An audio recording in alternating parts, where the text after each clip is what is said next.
자, 오늘 우리가 사무엘하 9장 보는데 요 앞에까지 내용을 제가 간략하게 요약하면 이렇게 됩니다.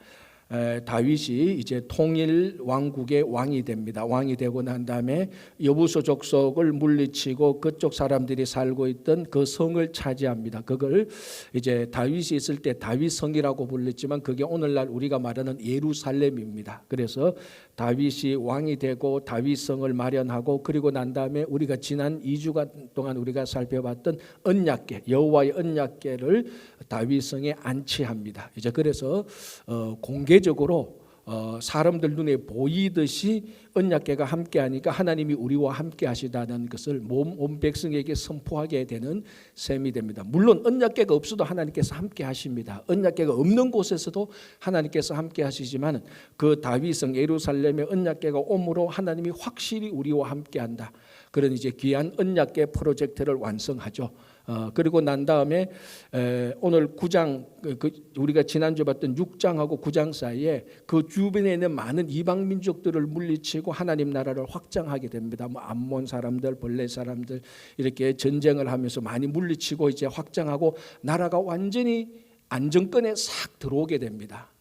물론 완벽한 나라는 아니지만 굉장히 많이 확장되고 안정권에 접어들자 이제 다윗이 옛날에 자기와 함께하던 참된 우정을 나누었던 요나단의 언약을 기억하고 물론 그전에도 기억하고 있었지만 그 언약을 다시 한번 기억하고 언약을 실천하려고 합니다. 그러면 다윗과 요나단 사이에 맺었던 언약이 무엇인가? 그게 이제 사무엘상 20장 15절에 나오는데 제가 읽어드릴게요. 이 구절은 요나단이 다윗에게 하던 말입니다. 요나단이 다윗에게 하는 말인데 이게 언약의 내용입니다. 자, 요나단이 다윗에게 이렇게 말합니다. 여호와께서 너 다윗의 대적들을 지면에서 다 끊어버리신 때에도 너는 너의 인자함을 내 집에서 영원히 끊어버리지 말라. 자, 이게 무슨 말인가 하면은 요나단이 다윗에게 말합니다. 하나님께서 다윗 당신을 도와서 다윗의 대적들을 다 물리친다 할지라도 자, 여기서 다윗의 대적은 크게 보면 두 종류입니다. 첫 번째는 사울의 집안임이 다윗의 대적입니다. 그러니까 이 말을 하고 있는 요나단도 사울의 집안인데 사울의 집안도 그리고 이방 민족도 하나님께서 다 물리쳐서 다 끊을 때 내 집안에 대는 끊지 말라. 내 집에서 그러니까 내 집안에 대는 끊지 내 자식들을 돌보아 달라 이런 말이 되는 겁니다. 이게 요나단과 다윗이 맺었던 언약입니다. 자, 이제 다윗이 그 언약을 기억하고 실행하려고 합니다. 요나단과의 맺었던 언약. 그래서 요나단의 자손을 찾아서 그 자손을 돌보려고 이제 실천하는 거죠. 그래서 오늘 본문 사무엘하 9장 1절이 이렇게 되죠. 다윗이 이르되 사울의 집에 아직도 남은 사람이 있느냐? 내가 요나단으로 말미암아 그 사람에게 은총을 베풀리라. 내가 이제 요나단과 맺었던 언약이 있으니 그 자손을 너희들이 찾아오너라. 남은 자손이 있으면 찾아와라. 내가 그 자손들을 돌보겠다라는 말입니다. 자, 그때에 신하 가운데 한 사람이 저기 시바라는 사람인데 그 사람이 모비보셋의 종인데 아마 그 사람을 데리고 오면 모비보셋을 아직까지는 모비보셋이 모르죠. 요나단의 자손인데 그 자손을 섬기고 있는 시바라는 사람을 데리고 와서 시바에게 물어보면 압니다. 그래서 이 시바라는 사람이 말합니다. 요나단의 자손이 한 사람 있는데 이름은 모비보셋인데 그 사람은 다리를 저는 사람입니다. 자, 그게 3절 끝부분에 말하죠. 요나단의 아들 하나가 있는데 다리 저는 자이다. 이 다리 저는 자 히브리어 원어로 보면 두 다리를 다 저는 자, 두 다리 다 장애가 있는 사람입니다. 자, 그래서 다윗이 그러면 그 사람을 데리고 오너라. 요나단의 자손이면 뭐 장애든 아니든 나는 가리지 않는다. 무조건 데리고 오너라. 자, 그래서 데리고 옵니다. 데리고 오는데 6절에 이 머비보셋에 대하여서 머비보셋에 해당되는 두 가지 신분과 지위를 말합니다. 자, 6절 사울의 손자 요나단의 아들, 다시 말하면 사울의 손자이면서 요나단의 아들 머비보셋이 다윗에게 나와 그 앞에 엎드려. 자, 요나단의 자손을 찾았는데 그 아들 이름이 머비보셋입니다. 이 다리를 저는 자인데 그 앞에 이는 사울의 손자이며 요나단의 아들이다라 말합니다. 당연한 말이죠. 요나단이 사울의 아들이니까. 그리고 요나단의 아들은 당연히 사울의 손자죠. 그래서 우리가 볼 때는 그렇지 머비보셋 사울의 손자고 요나단의 아들이지 별 대수롭지 않게 넘어갑니다. 그러나 요 사울의 손자와 요나단의 아들이라는, 즉 사울이라는 말과 요나단에 탁 걸리는 사람이 한 사람이 있습니다. 그 사람이 다윗이죠. 우리는 사울이라 그래도 요나단이라 그래도 하나도 마음에 걸리는 게 없습니다. 얽힌 게 없으니까. 그러나 다윗에게 있어서 사울의 손자와 요나단의 아들은 명실공히 머비보셋 똑같은 사람인데, 이 머비보셋을 사울의 손자라고 부르느냐 요나단의 아들이 부르느냐, 우리는 똑같은 사람인데 사울에게 있어서는 완전히 이 사람이 다른 사람이 될 수 있습니다. 자, 다윗에게 있어서 사울과 요나단은 완전히 다른 사람이거든. 다윗에게 있어서 사울은 어떤 사람입니까? 첫 번째, 10년 이상을 다윗을 핍박하고 죽이려고 했던 사람입니다. 우리가 이미 앞에서 살펴본 대로 진짜로 다윗을 죽이려고 가지고 있던 창을 그대로 앞에 있는 다윗을 향해서 사울이 창을 던져서 진짜로 죽이려고 했습니다. 그냥 협박이 아니고 화가 나서 그냥 던진 게 아니고 진짜로 이 다윗을 죽이려고 창을 2번이나 던졌던 사람. 그리고 10년 동안 온 나라의 군사를 풀어서 다윗을 잡아서 추격해서 죽이려고 했던 사람, 그 사람이 사울입니다. 그러니까 이 사울은 관계적으로 볼 때 다윗과 촌수로 볼 때는 사실은 다윗은 사울의 사위였지만은 사울의 머리에는 다윗은 사위라는 것은 안중에도 없습니다. 죽여야 될 사람. 사울은 다윗을 원수로 여겼습니다. 그래서 어느 정도까지는 가면 다윗이 한 번은 노업 땅으로 피신 갔다가 그 노업에 있는 아히멜렉이라는 제사장한테 다윗과 그 군사들이 도움을 받습니다. 그걸 나중에 사울이 알았다가 어떻게 됩니까?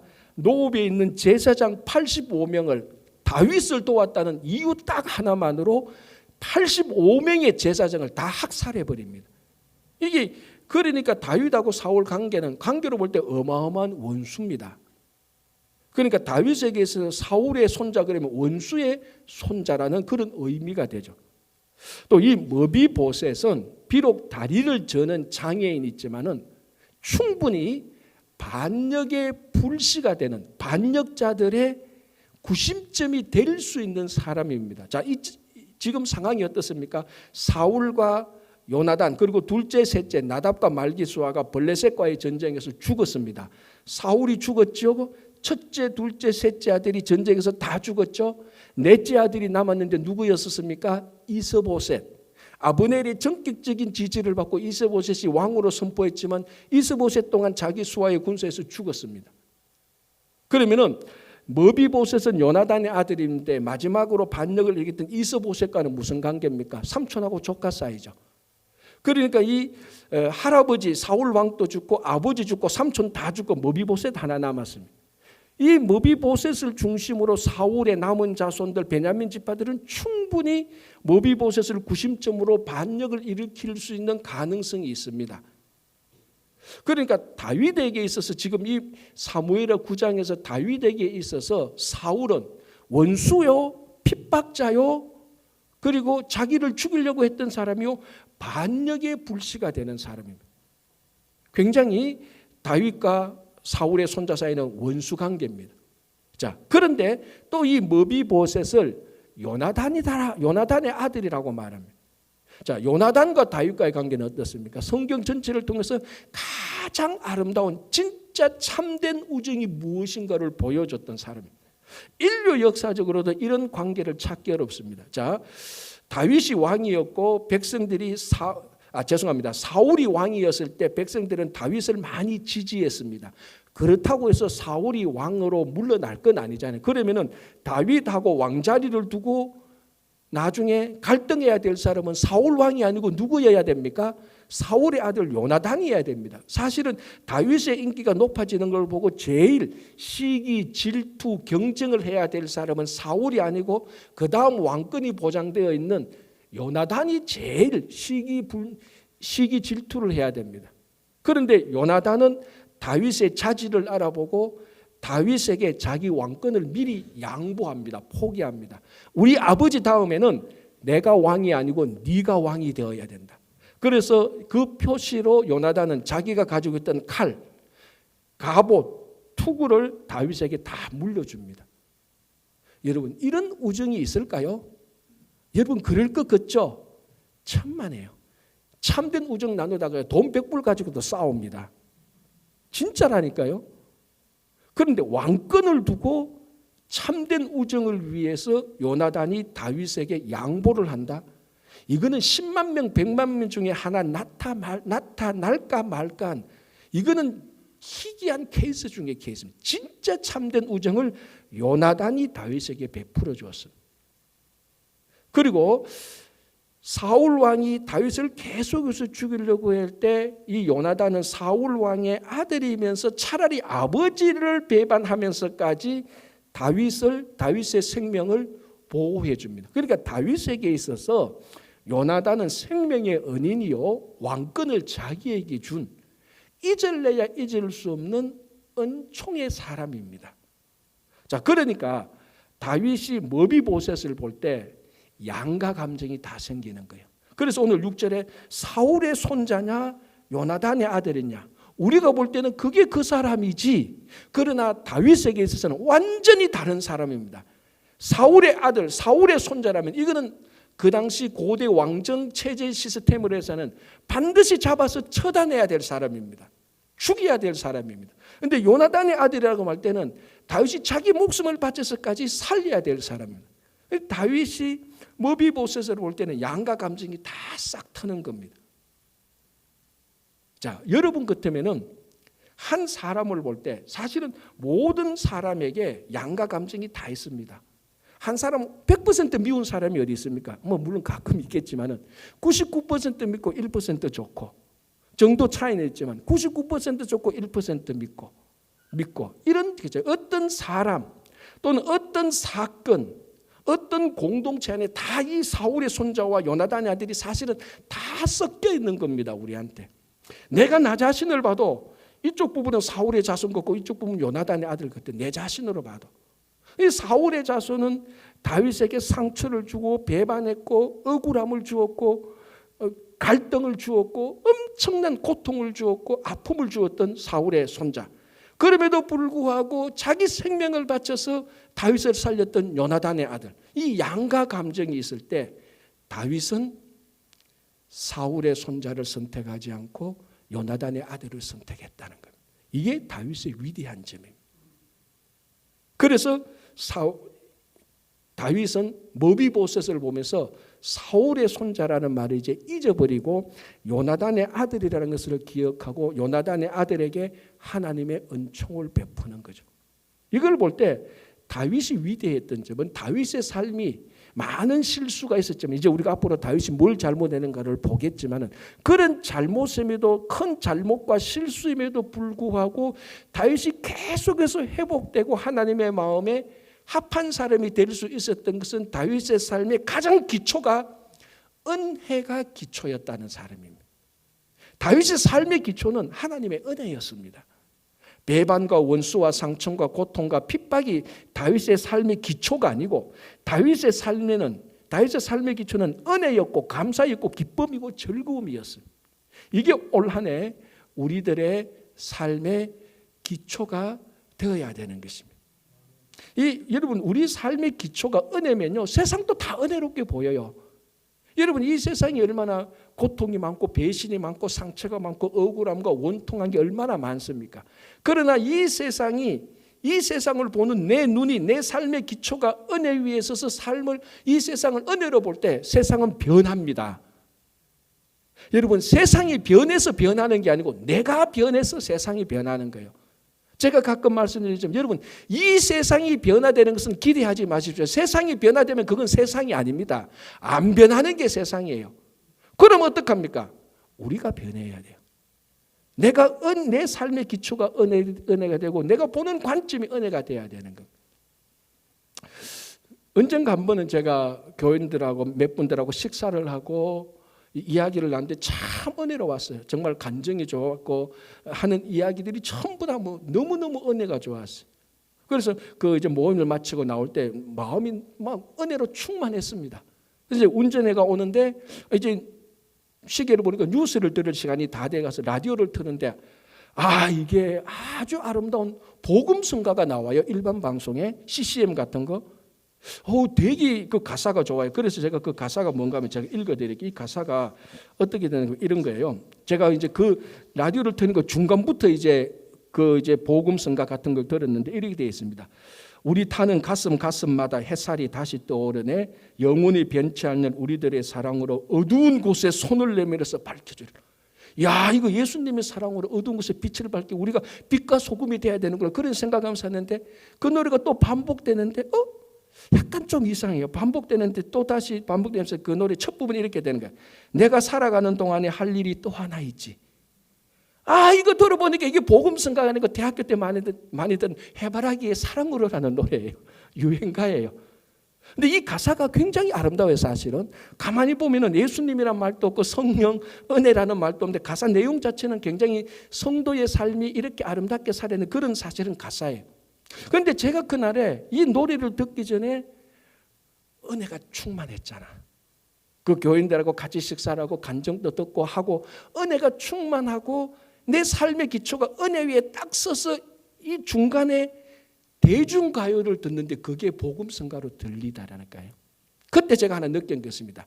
야, 내가 앞으로 평생 동안 지금 이 은혜가 충만한 이 심령, 이 은혜의 기초 위에 서 있는 이 마음 같았으면은 이 세상이 아무리 거칠고 험하고 더러워도 다 에덴 동산 같이 보이겠다는 생각이 확 들더라고. 여러분 삶의 기초가 은혜가 되면은 이 세상요 살만해요. 여러분 삶이 요나단의 아들이 아니고 사울의 손자 위에 서 있으니까 누가 한마디만 해도 바락 반응이 나오는 거예요. 짜증이 나오는 거예요. 왜? 우리 안에 은혜가 기초가 아니고 상처와 아픔과 고통과 배신이 삶의 기초가 되어 있으니까 사울로 받았던 상처와 그 경험, 쓰라린 그 경험이 삶의 기초가 되어 있으면 누가 한마디도 하면은 말 한마디 안 하고 쓱 웃으면서 지나가는데 저게 나를 꼬려봤지 째려봤지 그렇게 확 튀는 겁니다. 왜? 삶의 기초가 은혜가 아니니까. 삶의 기초가 은혜라면 누가 욕을 해도요 그게 욕인 줄 몰라요. 왜? 기초가 은혜니까 심령이 은혜니까. 그리고 대중가요를 들어도 복음성가로 들리니까 정말 평생 그런 마음으로 살았으면 좋겠습니다.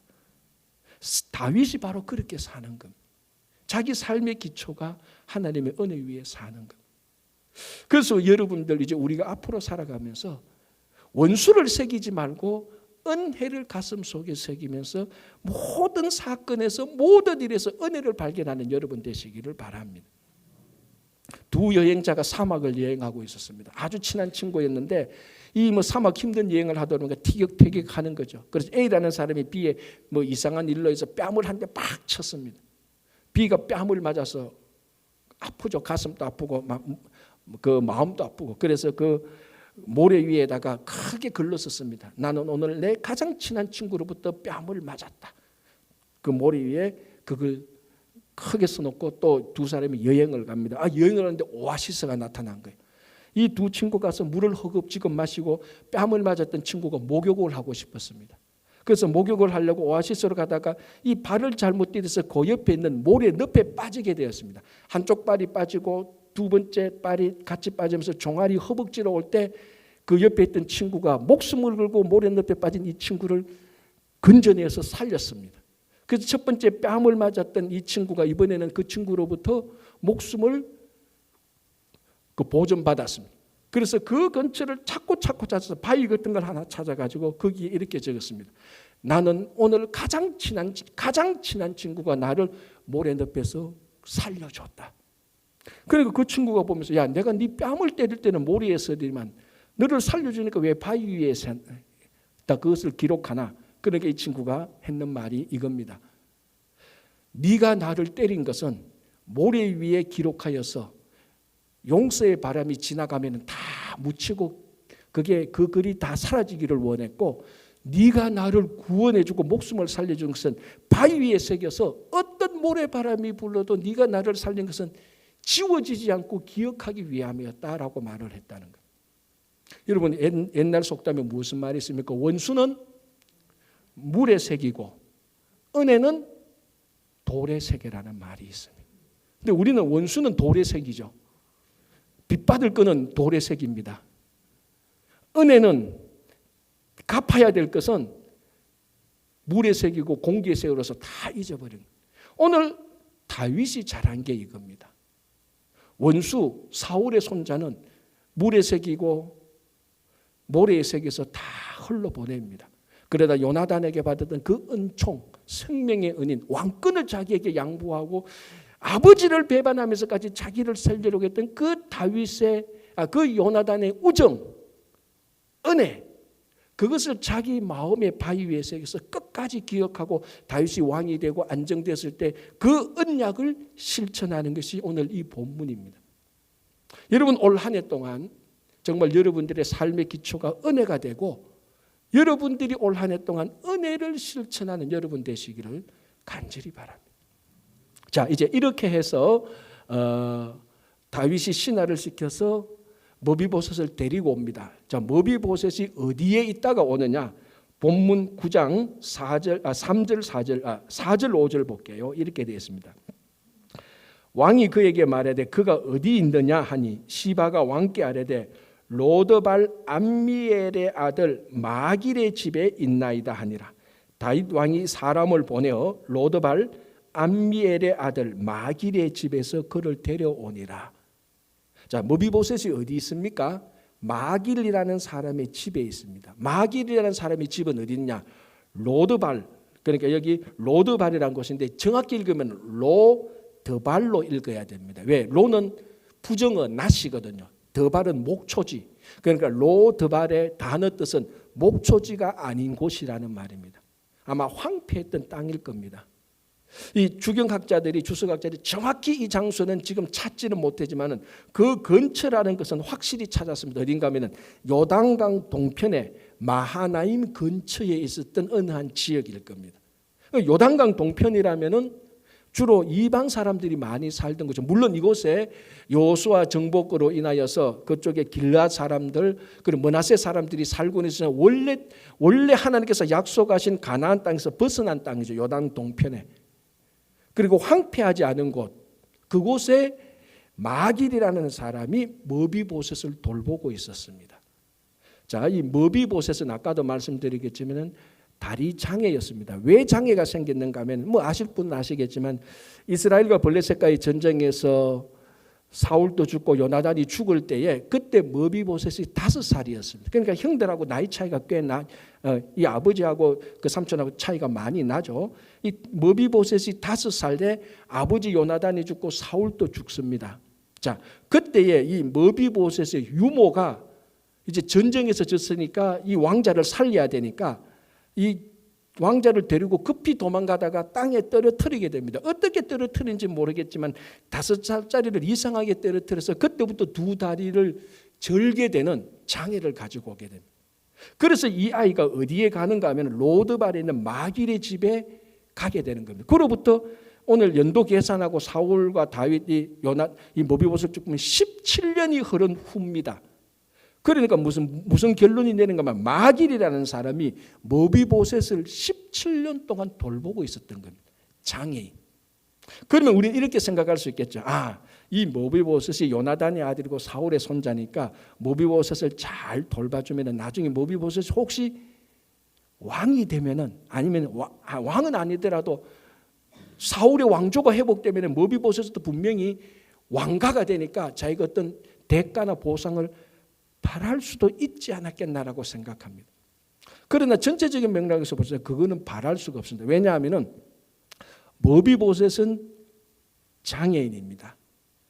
물론 머비보셋이 반역의 다윗에 대해서 반역의 불씨가 될 수 있겠지만 머비보셋은 왕이 될 수 있는 사람이 아닙니다. 왜? 장애인이었으니까. 자, 그 당시에 장애인은 왕이 될 수 없습니다. 고대 왕정 시스템에 의해서. 왜냐하면 왕은 왕이면서 모든 고대 왕정 시스템에서 왕은 왕이면서 장군, 군인이어야 됩니다. 그러니까 학자가 왕이 되는 경우 없습니다. 군인이 왕이 되죠. 사울도 전쟁했고 다윗도 전쟁했습니다.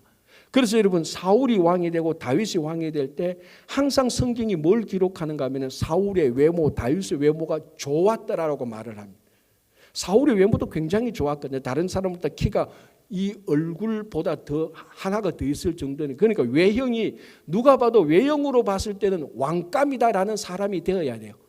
그래서 사무엘이 이새의 집에 가서 외모를 보고 왕으로 평가하려고 했다는 거예요. 그게 그 당시 사람들의 왕정 체제에서 정상적인 사람들의 기준이었습니다. 그러니까 외모가 뛰어나야 돼요. 그런 차원에서 최고의 왕감은 누군지 압니까? 압살롬이었어요. 성경 전체를 통해서 기록된 걸 보면 외모가 가장 뛰어났던 인물은 압살롬입니다. 그 머리, 사자 괄기 같은 그 머리카락 휘날리면서 말 타고 한번 가보십시오. 목석 같은 사람도 다 한번 돌아볼 겁니다. 와, 진짜 저런 인물이 어디 있냐. 그러니까 백성들의 마음도 훔칠 수가 있었겠죠. 그런데 머비보셋은 장애인이에요. 왕이 될 수가 없어요. 그러니까 마길이 머비보셋을 아무리 잘 돌봐봤자 여기를 바랄 수 있는 대가와 보상이 별로 없어요. 그리고 이거는 오히려 대가와 보상은 둘째치고 굉장히 위험한 일입니다. 여러분 한번 생각해 보세요. 고대 왕정 시스템에서 지금 다윗이 왕인데 그 앞에 왕조의 자손을 돌보고 있다? 반역 행위예요, 사실은. 반역, 이런 사람은 미리 신고를 해야 돼요. 다윗에게 있어서. 지금 우리 집 머비보셋인데 이거는 사울의 손자입니다. 신고합니다. 신고해야 되는 거예요. 안 그러면 반역자 자손을 돌보고 있다고 해서 다윗 왕권에 의해서 죽을 수가 있어요. 만약에 아까도 제가 말씀드린 것처럼 사울은 노베에 있는 제사장이 다윗을 도왔다는 이유로 제사장을 다 학살한 거예요. 만약에 다윗이 사울 왕처럼 포악한 왕이었다면 머비보셋을 돌봤다는 이유로 마길과 그 자손은 다 죽여야 되는 거예요. 그러니까 이게 굉장히 위험한 일인 겁니다. 대가와 보상은 차지하더라도 굉장히 위험한 일을 마길이 했던 거예요. 17년 동안. 여기에 우리가 하나 은혜롭게 봐야 될 게 뭐냐면 이게 바로 마길이 머비보셋에 베푼 호의라는 겁니다. 호의. 대가와 보상을 바라지 않고 오히려 자기의 위험을 무릅쓰고 돌보주는 선한 일을 하는 행위, 그걸 우리는 호의라고 말을 합니다. 마길은 장애인 머비보셋을 17년 동안 돌보아주는 호의를 베풀고 있었습니다. 자, 이게 호의인지 아닌지 또 한번 보겠습니다. 다윗이 왕이 되어서 나중에 압살롬이 반역을 일으키잖아요. 굉장히 다윗이 위험에 빠집니다. 왜냐하면 왜 위험에 빠지는가? 두 가지 이유입니다. 첫 번째는 이 압살롬이 반역을 일으킬 때 다윗의 책사 중에 책자였던 아히도벨이 압살롬 편에 든 거예요. 아히도벨은 어떤 사람인가 하면 삼국지로 말하면 유비에게 제갈량과 같은 사람이에요. 그래서 아히도벨이 압살롬 편에 갔다는 얘기를 듣고 다윗이 첫 번째로 했던 기도가 뭔 줄 압니까? 하나님, 아히도벨의 지혜를 어리석게 해주셔서. 그게 다윗의 기도였어요. 왜? 아히도벨의 지혜가 워낙 뛰어나니까. 즉 아히도벨의 지혜가 작동해서 압살롬이 반역을 일으킨 것이 작동한다면 다윗은 회복되지 못합니다. 그러니까 아히도벨이 압살롬에 갔다? 이거는 반역은 성공할 수밖에 없는 겁니다. 첫 번째. 두 번째는 뭡니까? 백성들의 마음을 미리 다 훔쳐놨어요. 이 계획을 다 짜고. 다윗이 구중궁궐에서 좀 약간 백성들을 덜 돌볼 때 이 압살롬은 궁정 앞에서 백성들을 다 재판해 주면서 백성들의 마음을 다 싹 자기한테 돌려놨어요. 그럼 이거 반역이 아니고 혁명이죠. 쿠데타 반역이 아니고 혁명입니다. 백성들이 그래서 많이 압살롬 쪽을 갔어요. 아히도벨이 있지. 이거는 이 압살롬이 일으킨 반역은 거의 99% 성공할 수 있는 겁니다. 그래서 다윗이 예루살렘을 버려두고 부랴부랴 도망갑니다. 그러니까 도망갈 때 그 모습이 하도 체량스러워서 시므이라는 사람이 왕 도망가는데도 옆에서 조롱하고 그러지 않습니까? 그 꼴이 굉장히 형편없었다는 겁니다. 그래서 어디까지 도망가느냐? 압살롬이 힘이 너무 세니까 가나안에 있지를 못하는 거죠. 유대 땅에 있지를 못합니다. 그래서 어디로 도망가느냐? 요단강을 건너서 도망갑니다. 그 지역이 마하나임 지역이에요. 어디냐? 로드발 지역에 가게 됩니다. 이때에 거기에 살던 사람들이 다윗을 어떻게 대우하는가 제가 한번 읽어드릴게요. 그게 사무엘하 17장 27절에 나오는데요. 자, 지금 다윗이 형편없이 물에 빠진 생쥐처럼 압살롬에 의하여서 쫓겨와서 자기 땅에도 있지 못하고 이방 땅에 속하는 요단 동편 마하나임 쪽에 도망왔습니다. 자, 그때 일어났던 일입니다. 다윗이 마하나임에 이르렀을 때에 암몬 족속에 속한 라빠 사람 나하스의 아들 소비, 암몬 족속, 그러니까 암몬 땅이에요. 이방 땅이에요. 아들 소비와 로데발 사람 암밀의 아들 마길과 이 마길이 이 마길입니다. 모비보셋을 돌봐주는 바로 그 사람 마길이에요. 이 마길과 길르아 사람 바르실레, 나중에 우리가 한번 보겠지만 이 바르실레가 아주 충성스러운 사람입니다.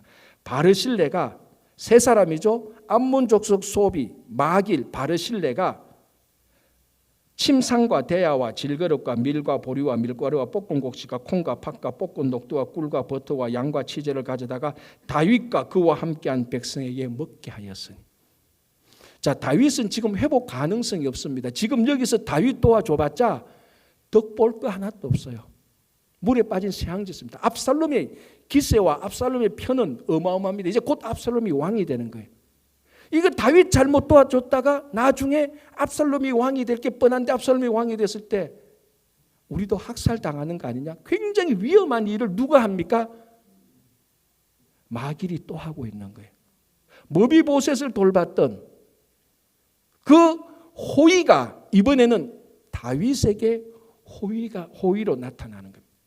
호위라는 것은 대가와 보상을 바라지 않는 것입니다. 호위는 투자하는 게 아닙니다. 진짜 공경에 빠졌을 때, 어려웠을 때 아무런 것 바라지 않고 그 사람을 전적으로 도와주는 행위, 그게 호위인데 그걸 마길이 모비보셋을 그렇게 했고 다윗을 그렇게 했습니다. 그래서 다윗 왕조가 무너지지 않고 압살롬의 그 엄청난 반역에 다윗이 다시 성공할 수 있는 기반을 이 마하나임에서 다윗이 잡아갑니다. 누구 때문에? 세 사람의 호의 때문에. 그 중에 한 사람이 마길. 마길은 이미 모비보셋에게 호의를 베풀었던 인물입니다. 마길과 같은 사람이 여러분의 친구가 되었으면 좋겠죠. 나도 마길과 같은 호의를 받고 싶어요. 그러나 여러분, 이 자리에 계신 여러분들은 마길의 호의와 비교할 수 없을 정도의 어마어마한 호의를 받았던 우리들입니다. 누구에게? 하나님에게. 하나님은 우리를 구원하시려고 하나밖에 없는 독생자를 우리를 위하여서 호의를 완전히 베풀었습니다. 아무런 조건 없이 하나밖에 없는 독생자를 이 땅에 내어주셔서 우리를 구원하시는 호의를 우리는 받은 사람입니다. 다윗이 마길에게 받았고 모비보셋이 마길에 받은 그 호의요, 하나님께서 우리에게 베풀어진 호의에 비하면 이게 세 발의 피입니다. 아무것도 아니에요. 그러니까 여러분 오늘 이 본문을 보면서 마길의 호의를 부러워하지 마십시오. 여러분들은 비교할 수 없는 하나님의 호의를 우리는 이미 다 받은 사람이에요. 자, 그럼 우리가 뭘 합니까? 호의를 베풀어야죠. 기본적으로 하나님의 호의를, 하나님의 독생자 예수 그리스도의 호의를 받은 우리라면은 우리 모든 삶에 우리로 하여금 호의가 계속해서 흘러나가야 되는 것입니다. 이 마길 한 사람의 호의, 대가와 보상을 바라지 않는 마길 한 사람의 호의로 다윗의 무너질 뻔한 왕조가 유지되고 다시 살아날 수 있었습니다. 하나님의 호의를 받은 우리가 이 세상에서 일터와 직장에서 여러분이 처해 있는 모든 공동체에서 대가와 보상을 바라지 않고 하나님의 은혜에 기초한 호의를 베풀 때에 여러분들의 호의를 받았던 그 사람으로 말미암아 국가가 세워지고 국가가 유지하고 그 공동체가 살아나고 사람이 살아날 수 있는 가능성이 있는 것입니다. 올 한 해 동안 여러분들 좀 호의를 베풀었으면 좋겠습니다. 받은 게 없다고요? 아니, 이제는 더 안 받아도 돼요. 영원한 생명을 받았는데 뭘 또 더 받아도 됩니까? 영원한 생명을 받은 우리가 이제 좀 호의를 베풀었으면 좋겠습니다. 그래서 올 한 해 동안에는 받은 것보다 베푼 호의가 더 많은 한 해가 되기를 바랍니다. 자, 이제 다윗이 머비보셋에게 호의를 베풉니다. 사무엘하 9장 7절 이렇게 되어 있습니다. 다윗이 그에게 이르되 무서워하지 말라. 내가 반드시 너의 아버지 요나단으로 말미암아 너에게 은총을 베풀리라. 내가 너의 할아버지 사울의 모든 밭을 다 너에게 도로 주겠고, 첫 번째 호의, 두 번째, 또 너는 항상 내 상에서 떡을 먹을지니라. 끝으로 보면 두 개의 호의를 분명히 베풀었습니다. 첫 번째 호의, 할아버지 사울의 땅을 사울의 손자 머비보셋에게 줍니다.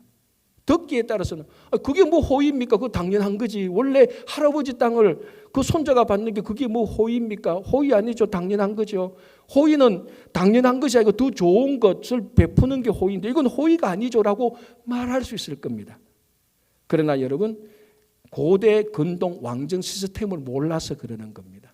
고대 왕정 시스템에 한 왕조가 무너지고 다음 왕조가 들었으면 그 전 왕조의 모든 재산은 현 왕조에게 법적 제도적 행정구조로 다 소속되는 겁니다. 그래서 사울의 경작지 땅은 누구 거? 다윗 거예요. 지금 이상하게 생각할 게 있어요. 우리가 볼 땐 에이 그래도 사울 거죠. 우리가 생각할 땐 에이 그래도라고 말하지만 이 고대 왕정 체제에서는 절대로 이 땅은 사울의 것이 아니에요. 완벽하게 다윗의 것이에요. 완벽하게 다윗의 것이에요. 왜? 다윗이 왕조고 다윗이 왕이니까. 모든 사람이 그 땅을 다윗의 것이라고 다 생각하고 있었어요. 그래서 다윗이 다윗의 것을 머비보셋에게 아무런 조건 없이 하사하는 겁니다. 이게 호의죠. 내 것을 다른 사람에게 아무런 조건 없이 대가 없이 베풀어 주는 겁니다. 이게 호의입니다. 자, 그리고 어떻게 합니까? 이 땅이 경작지니까 땅만 주면 못합니까? 누가 일할 사람이 있어야지. 머비보셋은 다리 장애인인데. 그래서 원래 있었던 시바라는 종을 붙여줍니다. 그런데 이 시바는 그냥 노예가 아니고 우리말로 하면은 큰 노예입니다. 종이에요. 그래 이 시바 밑에 또 작은 종들이 있는 거예요. 그래서 시바를 붙여주니까 시바의 아들들과 시바의 노예들이 가서 그 땅에 가서 경작하도록 사람을 붙여주는 거예요. 땅도 주고 그 땅을 경작할 수 있는 사람을 줍니다. 아무런 조건 대가 없이. 다윗이 이게 호의죠. 풍성하게 살 수 있도록 이 다윗이 호의를 베풉니다. 그런데 이게 그 당시 고대 왕정 시스템에서는 일어날 수 없는 겁니다. 정상적인 왕정 시스템에 의하면은 머비보셋을 죽여야 되는 거예요. 처단해야 되는 거예요. 재산을 줄 게 아니고 머비보셋까지도 죽이고 마길까지도 죽여서 마길의 땅까지도 다윗이 가져와야 되는 게 이 당시 왕정 시스템이에요. 그게 정상이에요. 그게 상식이에요. 그게 정치를 잘하는 사람이에요. 그래야 카리스마가 생기고 그래야 존경받는 왕이 되는 거예요. 그런데 다윗은 지금 그 반대로 하는 거예요. 왕정 시스템이 할 수 없는 일이 일어나는 겁니다. 두 번째, 이렇게 되어 있죠. 너는 항상 내 상에서 떡을 먹어라. 그럼 머비보셋을 다윗의 상, 식탁 테이블에 앉아서 너는 매 끼니 때마다 나하고 같이 밥을 먹자. 자, 그 테이블에 누가 앉아 있느냐? 다윗의 아들들이 앉아 있습니다. 자, 여러분들이 아는 다윗의 아들 누구 있습니까? 압살롬, 아도니야, 이 두 사람은 반역을 일으킬 정도로 걸출한 인물들이었습니다. 솔로몬, 그리고 압살롬에 의해서 먼저 죽었던 암몬, 아직 죽기 전이니까 암몬, 압살롬, 아도니야, 솔로몬이 그 테이블에 아버지 다윗과 함께 식탁을 먹고 있는데 두 다리를 저는 장애인이 와서, 자, 장애인을 비하하려고 하는 목적은 아닙니다. 장애인이 와서 그 테이블에 턱 앉아 있습니다. 다시 말씀드리지만 여러분, 외향적으로 압살롬과 머비보셋을 한번 보십시오. 비교가 됩니까? 압살롬 어마어마한 카리스마와 외모, 이미 왕자로서 딱 기품이 작혀 있습니다. 머비보셋 다리를 절면서 17년 동안 로드발에 있었던 사람입니다. 숨어 살았던 사람이죠. 늘 뭐 일이 터지면 공포와 두려움에 있는 아주 쬐잔하게 생긴 사람. 비교가 안 됩니다. 그러나 다리를 쩔뚝쩔뚝 절면서 와서 솔로몬이 앉아있고 아도니아가 아니고 압살롬이 앉아있고 암몬이 앉아있고 다윗 왕이 앉아있는 자리에 똑같은 신분과 지위로 여기에서 머비보셋이 앉아있습니다. 같은 테이블에 앉아 있다는 것은 신분과 지위가 똑같다는 의미입니다. 이게 고대 왕정 시스템에서는 일어날 수 있는 일이 아니죠.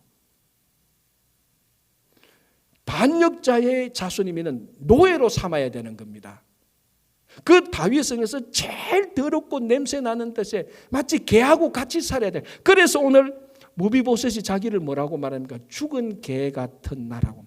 자기가 자기 스스로도 죽은 개같이, 자기가 자기 스스로 그만큼 경멸하게 여기는데, 자기도 자기 자신을 개같이 여기는 그 사람을 왕의 테이블에 앉아서 왕자들하고 같이 먹도록 해서 신분과 지위가 한순간에 올라갑니다. 자, 여러분, 장애인은 이스라엘의 전통과 율법의 관습에 의하면 장애인은 성전 출입을 못합니다. 몸에 흠이 있어서. 이는 모압과 암몬 자손이 성전에 들어오지 못하는 것하고 똑같습니다. 그러니까 이 머비보셋은 사울의 손자요, 그 원수의 자손이요, 다리가 장애해서 성전 출입도 못하는 모압과 암몬과 같은 이방인입니다. 다시 말씀드리자면은 머비보셋 자신도 자기를 죽은 개처럼 비하 경멸하고 있어요. 이 사람이 한순간에 어떻게 됩니까? 왕의 자리에 앉도록 신분과 지위가 회복됩니다. 왕정 시스템과 이스라엘의 관습과 습관에서는 도저히 일어날 수 없는 일이 일어났어요. 자, 또 하나 안 보이는 호의, 아니 보이는데 우리가 놓치고 있는 호의, 세 번째가 뭔가 하면, 지금 머비보셋이 어디에 있습니까? 로드발 암미엘의 아들 마길의 집이 있습니다. 로드발이 어디냐? 정확한 장소는 잡지 못했지만 아까 말씀드린 요단 동편 마하나임 쪽입니다. 그런데 이거를 로드발을 로드발이라고 읽어야 된다고 했습니다. 로는 아니다라는 말이고 드발은 목초지라는 뜻입니다.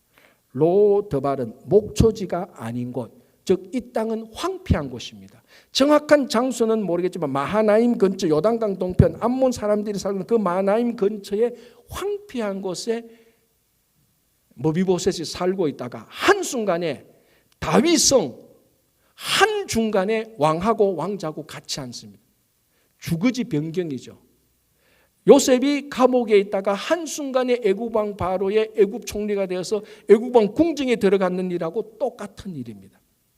미국에서 할렘가 중에 할렘가에 살다가 한순간에 미국 대통령하고 같이 밥 먹는 거예요. 매일매일, 한두 번이 아니고 매일매일 같이 먹는 거예요. 이게 미국 시스템에서 일어날 수 있는 일이 아니죠. 물론 미국 대통령이 좀 선의를 보이고자 추수감사절 때 가난한 사람 데려가서 자기 테이블에 한 번씩 먹을 수 있는 이벤트는 할 수 있죠. 그런 이벤트가 아니라니까요. 에브리데이 하루 3시, 하루 3끼를 그 테이블에서 같이 먹습니다. 할렘가 중에 할렘가에 있던 사람. 지금 시스템에서도, 고대 왕정 시스템에서도 일어날 수 없는 일이 일어났습니다. 자, 재산이 회복되고 신분이 회복되고 거주지가 변경되고 고대 왕정 시스템과 이스라엘 전통과 간섭에서 절대로 일어날 수 없는 일이 일어나 버렸습니다. 왜? 무엇 때문에? 3절에 이렇게 말합니다. 왕이 이르되 사울의 집에 아직도 남은 사람이 없느냐? 내가 그 사람에게 하나님의 은총을 베풀고자 한다. 하나님의 은총, 은혜가 일어날 때 세상의 시스템이 일으키지 못하는 일을 은혜는 하는 겁니다. 은혜가 작동하게 될 때 우리가 오랫동안 가지고 있는 전통과 간섭이 해결하지 못했던 것, 우리 사람이 만들었던 제도와 행정과 시스템이 해결하지 못했던 것을 하나님의 은혜가 작동할 때 그 일이 이루어지는 겁니다. 이 은혜가, 다윗이 하나님의 은총을 베푸니 지금까지 일어나지 못했던 일이 다 회복이 되는 겁니다.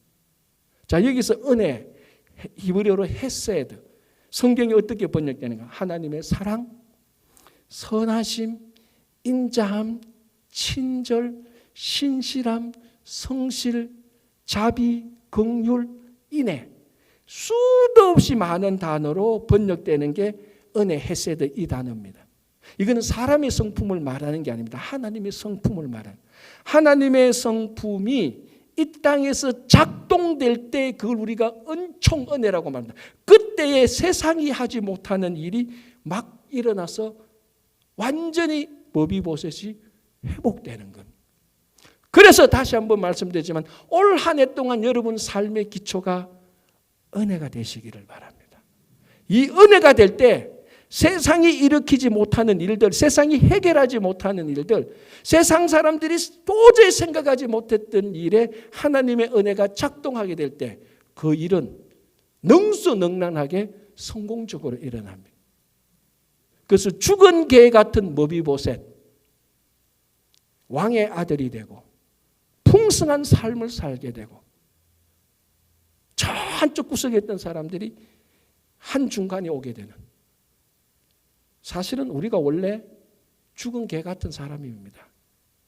태어날 때 죄인으로 태어나니 다 이렇게 보면 다 멀쩡하게 우리가 보이지만요, 심령으로 볼 때 진짜 머비보셋에 있던 죽은 개 같은 사람이 다 우리예요. 우리가 어떻게 오늘날 살고 있냐? 세상의 시스템과 제도로 살고 있습니까? 아닙니다. 하나님의 은혜 때문에 살고 있는 겁니다. 지금 또 은혜 때문에 살고 있고, 올 한 해 동안에도 하나님의 은혜로 살 때 세상이 주지 못하는, 세상이 보지 못하는, 세상이 하지 못하는 일들이 여러분 가정과 일터와 여러분이 속한 모든 공동체, 교회 일터에도 그대로 일어나기를 간절히 바랍니다. 기도하겠습니다. 주님, 올 한 해 동안에는 하나님의 은혜가 우리 삶의 기초가 되게 하시고, 우리가 은혜를 마음에 새기고 은혜를 실천하며 은혜가 우리 삶 속에 일어날 때 세상이 하지 못하는 많은 일들이, 놀라운 일들이 일어나게 하여 주시옵소서. 우리가 세상에 많은 호의를 베풀도록 도와주시옵소서. 예수님 이름으로 기도합니다. 아멘.